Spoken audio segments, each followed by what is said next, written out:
नमस्कार, good morning, सुप्रभात। मैं हूं आपके साथ अविनाश कर और आप देख रहे हैं IBC 24। तो चलिए इस बुलेटिन की शुरुआत करेंगे उत्तर प्रदेश से मिल रहे एक बड़े अपडेट के साथ। पीएम नरेंद्र मोदी आज दिल्ली में स्टार्टअप महाकुंभ को करेंगे संबोधित। कार्यक्रम में 23 राज्यों ने लिया हिस्सा।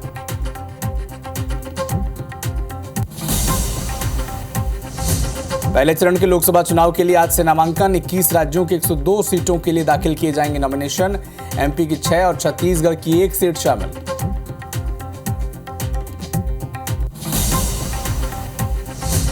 दिल्ली में आज फिर कांग्रेस CEC की बैठक। MP और गुजरात के प्रत्याशियों के नाम पर होगी चर्चा। इधर छत्तीसगढ़ में 5 प्रत्याशियों के नाम का हो सकता है ऐलान।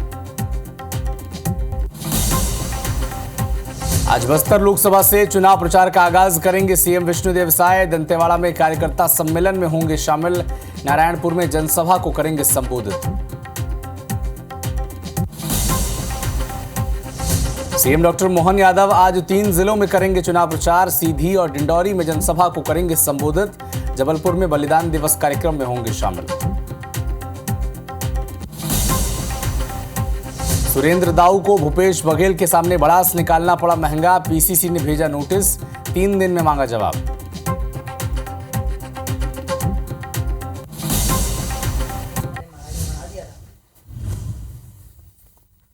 प्रायोजक हैं राजयोग पेंट। खुशियां आपकी, रंग हमारे।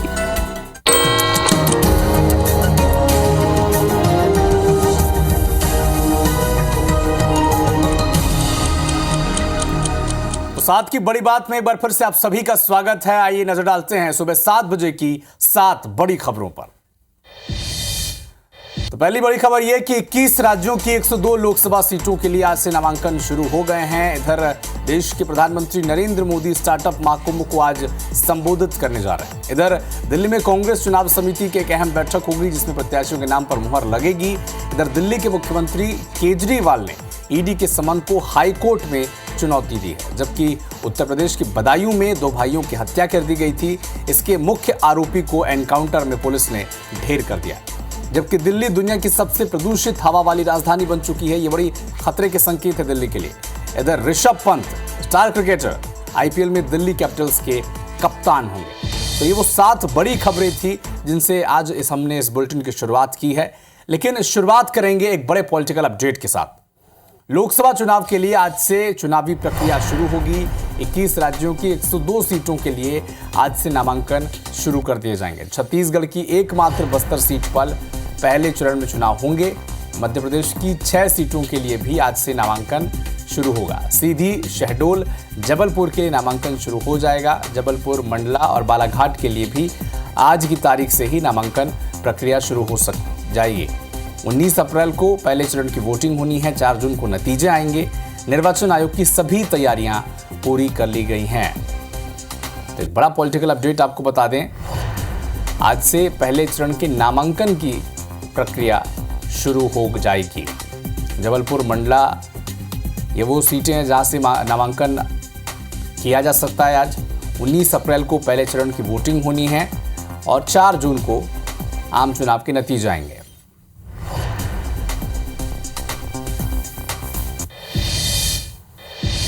दिल्ली में आज फिर से CEC की बैठक होगी। कांग्रेस केंद्रीय चुनाव समिति की बैठक होगी जिसमें प्रत्याशियों के नाम पर मंथन किया जाएगा। मध्य प्रदेश, छत्तीसगढ़, गुजरात के उम्मीदवारों पर मंथन होगा। छत्तीसगढ़ में आज 5 प्रत्याशियों की घोषणा हो सकती है।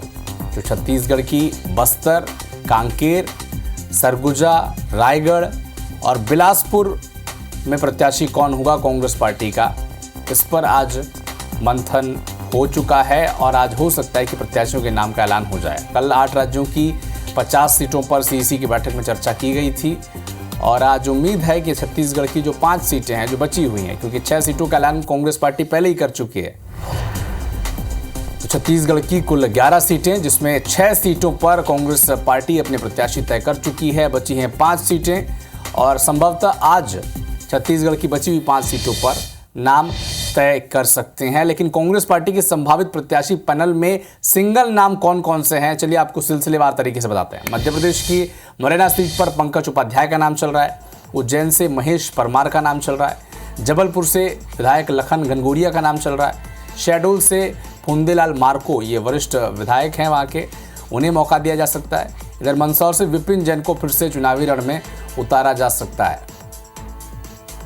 राजगढ़ की बात करें तो चंदर सिंधिया, नर्मदापुरम में संजय शर्मा, भोपाल से अरुण श्रीवास्तव का नाम चल रहा है। कायस्थ वोटर्स वहाँ पर बहुत संख्या में, इसलिए अरुण श्रीवास्तव को मौका दिया जा सकता है। रीवा से नीलम मिश्रा और विदिशा से अनुमा आचार्य को चुनावी रण में उतारा जा सकता है। तो इस संभावित प्रत्याशी कौन होंगे मध्य प्रदेश में? खंडवा से अरुण यादव को टिकट दिया जा सकता है। इंदौर से अक्षय कांति बम को, सागर से गुड्डू राजा बुंदेला, ग्वालियर से प्रवीण पाठक, ब्राह्मण उम्मीदवार उतारने की तैयारी ग्वालियर में कांग्रेस की तरफ से है और प्रवीण पाठक एक मुफीद नाम कांग्रेस पार्टी के लिए हैं। जबलपुर में लखन घनघोरिया। तो ये संभावित प्रत्याशियों की सूची हम आपको दिखा रहे हैं कि इन सीटों पर सिंगल नाम के पैनल में कांग्रेस पार्टी ने किसके नाम रखे हैं। इधर दिल्ली में आज स्टार्टअप महाकुंभ का शुभारंभ होने जा रहा है। देश के प्रधानमंत्री नरेंद्र मोदी स्टार्टअप महाकुंभ को आज संबोधित करेंगे। सुबह 10:30 बजे यह कार्यक्रम शुरू होगा। 23 राज्यों ने इसमें हिस्सा लिया। तो स्टार्टअप महाकुंभ का शुभारंभ आज होगा। देश के प्रधानमंत्री नरेंद्र मोदी इसे संबोधित करेंगे। 10:30 बजे यह कार्यक्रम शुरू होगा।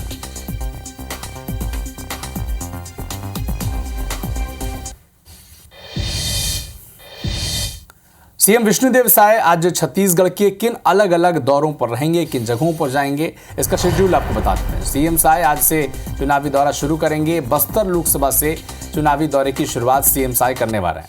दंतेवाड़ा में कार्यकर्ता सम्मेलन में शामिल होंगे। नारायणपुर में जनसभा को संबोधित करेंगे। 19 अप्रैल को बस्तर लोकसभा का मतदान वहां पर होना है। और अब जो भारतीय जनता पार्टी की कोशिश है कि ज़्यादा से ज़्यादा जो नेता है वो बस्तर पहुंचे और बस्तर में बीजेपी के जो प्रत्याशी हैं महेश कश्यप, उनके पक्ष में माहौल बनाया जाए। तो सीएम साय अब चुनावी दौरे की शुरुआत करने जा रहे हैं। दंतेवाड़ा में कार्यकर्ता सम्मेलन, नारायणपुर में जनसभा को संबोधित करेंगे।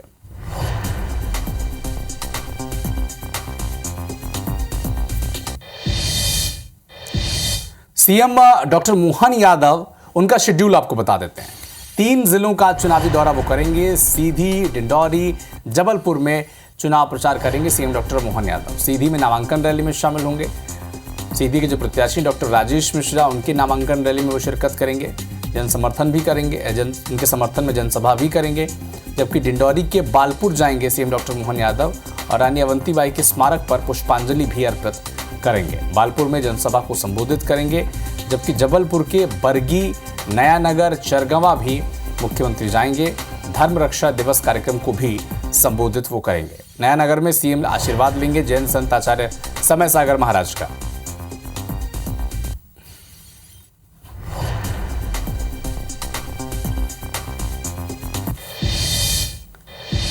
राजनांदगांव में कांग्रेस नेता सुरेंद्र दाऊ को जिला अध्यक्ष ने नोटिस थमा दिया है। नोटिस में अनुशासनात्मक कार्रवाई की चेतावनी देते हुए 3 दिन के भीतर जवाब मांगा है।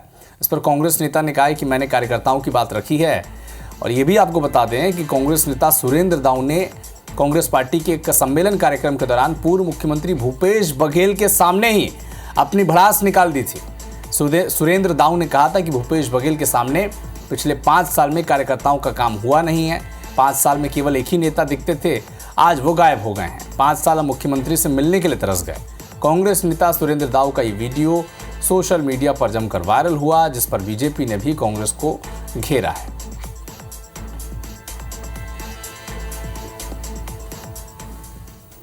दिन का समय आप सोच के जवाब देंगे। तो मैंने सिर्फ उनसे ये कहा है कि अगर पार्टी में अपनी बात रखना अगर गुनाह है तो ऐसे गुनाह मैं बार बार करता रहूँगा और मुझे इस बात रखने के लिए कहीं कोई खेद नहीं है और मैं पार्टी को अपना जवाब दे दूंगा। आज छत्तीसगढ़ में कांग्रेस पार्टी प्रेस कॉन्फ्रेंस करने जा रही है। कांग्रेस नेता आज सभी जिलों में प्रेस कॉन्फ्रेंस करेंगे। भूपेश बघेल पर एफआईआर और इलेक्टोरल बॉन्ड को लेकर वो चर्चा करेंगे। सभी जिलों में कांग्रेस के वरिष्ठ नेता प्रेस कॉन्फ्रेंस करने जा रहे हैं। तो कांग्रेस के पूर्व मुख्यमंत्री भूपेश बघेल पर जो एफआईआर दर्ज की गई है महादेव ऐप घोटाले मामले में, और इसके अलावा इलेक्टोरल बॉन्ड को लेकर देश भर में कांग्रेस पार्टी माहौल बनाने की कोशिश कर रही है। और इसी कड़ी में अब छत्तीसगढ़ में भी हर जिले में कांग्रेस पार्टी के जो नेता हैं, वरिष्ठ नेता हैं, वो प्रेस कॉन्फ्रेंस आज करेंगे। तो लोकसभा चुनाव से पहले इलेक्टोरल बॉन्ड और भूपेश बघेल पर दर्ज एफआईआर के मामले को अब हवा देने की कोशिश की जा रही है। इस मुद्दे को जनता तक पहुंचाने की कोशिश में अब कांग्रेस पार्टी आज के जो दिग्गज नेता हैं वो अब प्रेस कॉन्फ्रेंस करेंगे हर जिले में। महासमुंद लोकसभा क्षेत्र में चुनाव के पहले कांग्रेस को बड़ा झटका लगा है। दरअसल फिंगेश्वर विधानसभा में स्तरीय कार्यकर्ता सम्मेलन में प्रदेश बीजेपी के अध्यक्ष किरण सिंह देव के सामने 1597 यानी 1600 लोगों ने भारतीय जनता पार्टी ज्वाइन कर लिया, जिसमें 2 जिला पंचायत के सदस्य हैं, सैकड़ों सरपंच और पंच हैं।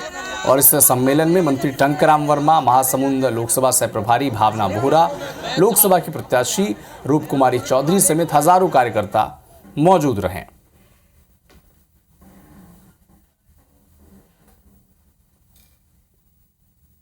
एक 1597 ऐसे इस पूरे राज्य विधानसभा से, और कांग्रेस व अन्य उन सभी ने मोदी जी के ऊपर विश्वास जताया है, भारतीय जनता पार्टी के ऊपर विश्वास जताया है, भारतीय जनता पार्टी की नीतियों पर, सरकार की सुशासन की व्यवस्था पर विश्वास जताया है। जो आज माननीय प्रधानमंत्री नरेंद्र मोदी जी की जो कार्य करने की जो शैली है, जो कार्य करने की जो क्षमता है, उससे प्रभावित होकर सरकार की जो योजना हमारे छत्तीसगढ़ में माननीय विष्णुदेव साय जी की सरकार की जो योजना से प्रभावित होकर आज हमारे भारतीय जनता पार्टी में प्रवेश किए।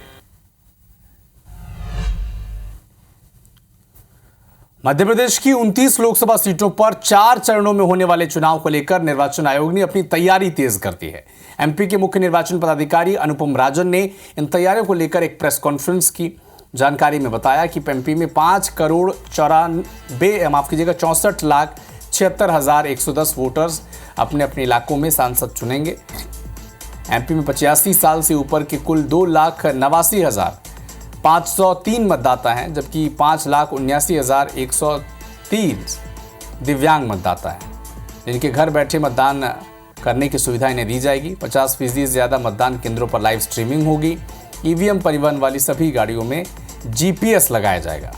उन्होंने बताया कि एमपी में कुल 64,523 मतदान केंद्र और 1,500 सहायक मतदान केंद्र भी बनाए जा रहे हैं। चुनाव प्रक्रिया संपन्न कराने के लिए 5.5 लाख कर्मचारियों की ड्यूटी लगाई जा रही है।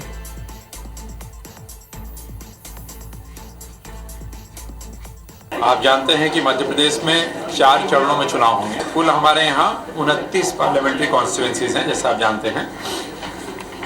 हमारे जो टोटल वोटर्स हैं आज की स्थिति में वो हैं 5,64,76,110। निर्देश है कि 50% से अधिक मतदान केंद्रों पे लाइव वेब स्ट्रीमिंग हो, उसका पालन लोकसभा चुनाव के दौरान भी किया जाएगा। जिन गाड़ियों में ईवीएम मशीन का परिवहन होता है, जीपीएस के माध्यम से इनके मूवमेंट को ट्रैक किया जा सकेगा। मध्य प्रदेश में पिछली सरकार में अवैध कॉलोनियों को वैध करने वाली बीजेपी की मोहन सरकार अब अवैध कॉलोनियों पर कड़ी कार्रवाई की तैयारी में है। प्रदेश में 2022 के बाद बनी या फिर बन रही अवैध कॉलोनियों पर बुलडोजर चलाकर बिल्डर का रासुका लगाने की तैयारी की जा रही है। बिल्डर पर रासुका लगाई जाएगी इसके जरिए। इतना नहीं बल्कि इस इलाके में अवैध कॉलोनी बनेगी, वहां तहसीलदार और नगर निगम के जोनल अफसर से लेकर पटवारी तक पर सीधी कार्रवाई की जाएगी। एमपी के शहरी विकास और आवास मंत्री कैलाश विजयवर्गीय ने यह ऐलान किया है। अवैध कॉलोनाइजर्स पे हम लोग कार्रवाई कर रहे हैं और अभी जो है हमारे न्यायालय में भी बहुत सारे केस आ गए हैं, तो हम उन पे सख्त कार्रवाई करेंगे और किसी को छोड़ा नहीं जाए। हम लोग जो भी संबंधित धाराएं हैं उनमें कार्रवाई करेंगे। मध्य प्रदेश के शहरों में अवैध कॉलोनियाँ काफ़ी संख्या में बन रही थी। इनको रोकने के लिए हम कड़े कानून बना रहे हैं और जो अवैध कॉलोनी काटेगा उस कॉलोनाइजर के खिलाफ भी व्यक्तिगत रूप से सख्त से सख्त कार्रवाई करेंगे, जिससे कि अवैध कॉलोनियों का निर्माण रुके। जिला मुख्यालय कोंडा गांव में लगभग 700 साल से पारंपरिक वार्षिक मेला का आयोजन किया जा रहा है। फागुन माह में होली के ठीक एक सप्ताह पहले मंगलवार से आयोजित होने वाले वार्षिक मेले का कोंडा गांव में विधिवत शुभारंभ किया गया, जो कि पूरे एक सप्ताह तक संचालित होता है। बता दें कि मेला समिति ने पारंपरिक भव्यता को बरकरार रखने के उद्देश्य से मेला भ्रमण करने वाले जनप्रतिनिधि और अन्य मेहमानों को मेला भ्रमण के दौरान धोती पहनना अनिवार्य किया था। इस अनिवार्यता के चलते मेला में पहुंचे पूर्व मंत्री और पूर्व पीसीसी चीफ मोहन मरकाम, नगरपालिका उपाध्यक्ष जसकीतू सेंडी समेत समस्त जनप्रतिनिधियों ने पालन करते हुए धोती पहनकर मेले की परिक्रमा की।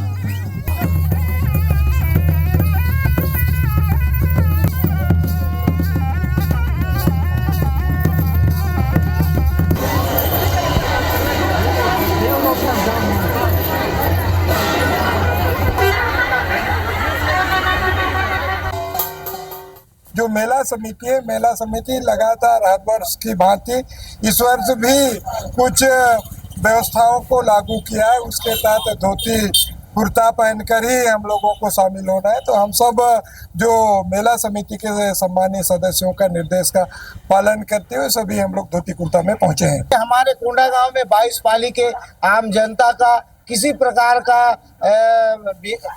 आपदा को दूर होता है। इसमें हमारे 22 पाली के पूरे देवी देवताओं के साथ हमारे जनप्रतिनिधि भी आते हैं, परिवार भी आते हैं, उनका एक मिलन भी होता है। तो यहाँ के जो जनप्रतिनिधि हैं, जो यहाँ के नागरिक हैं, सभी लोग साल में एक बार इकट्ठे होकर खुशी व्यक्त करते हुए अपने आराध्य देवी देवताओं को पूजा करते हैं। मेला मंडल समारोह में पूरे 22 पाली के देवी देवताओं का आगमन होता है और इस मेले का जो आयोजन है समिति है, शीतला माता समिति है, और जिस पर नगर पालिका परिषद कोंडा गांव का पूर्ण सहयोग रहता है। तो फिलहाल इस बुलेटिन में इतना ही, लेकिन देश और दुनिया के साथ एमपी और छत्तीसगढ़ के सभी अपडेट के लिए आप जुड़े रहिए हमारे साथ। आगे देखिए छत्तीसगढ़ी भाषा में खास न्यूज बुलेटिन हमर बानी हमर गोठ हमारी सहयोगी रचना नीतीश के साथ। मुझे दीजिए अनुमति, नमस्कार।